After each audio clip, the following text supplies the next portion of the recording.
Well, coming off of a Week 1 victory, Crestview was feeling pretty good about themselves, hosting Loudonville tonight. A lot of points scored in this game. Jen Danczak was there, the lady in the bright pink sneakers over here.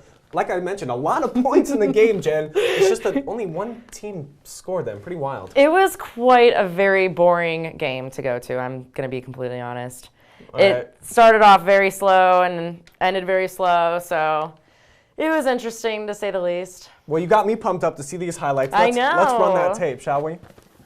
All right, well, starting off the game very quickly was a touchdown by Loudonville's quarterback Colton Edmondson after a 60-yard run. Is that in fast mode? I'm sorry. I don't know. Is it? I don't know. There's a completed extra point to make the game 7-0 Redbirds within the first 7 seconds. Hello. Yep. And then after that was a very quick touchdown to raise the score even more to 14-0, only 2 minutes into the game. So they pretty much did not take very much time at all to establish what they were doing.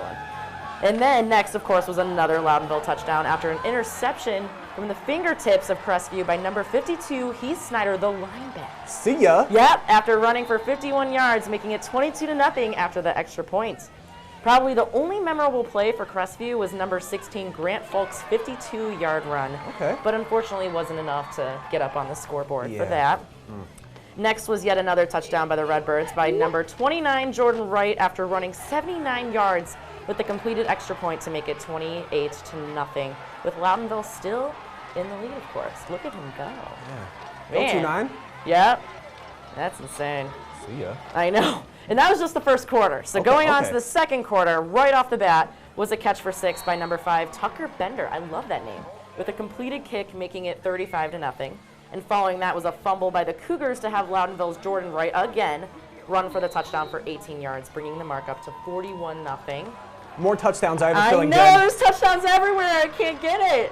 Quarterback again was going crazy. Look at him just leap in there. 48-0. And then after that was a 25-yard run, touchdown for Edmondson, again with the extra point, racking up the score 57-0. I can't keep up with all of these. But last but not least, of the first half, was another touchdown for Loudonville's Vancicle with the extra point, making it 64-0 just in the first half. So this is quite insane. It ended up being 79-0 at the end of the game. Yeah, let's not rub any salt in the wounds of you Cougar fans out there. Let's just talk about Loudonville tonight.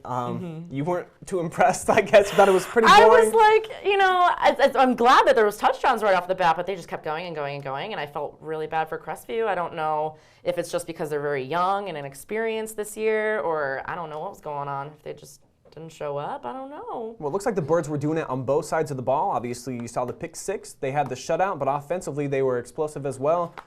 Just talk to me about what maybe impressed you the most about this Loudonville team.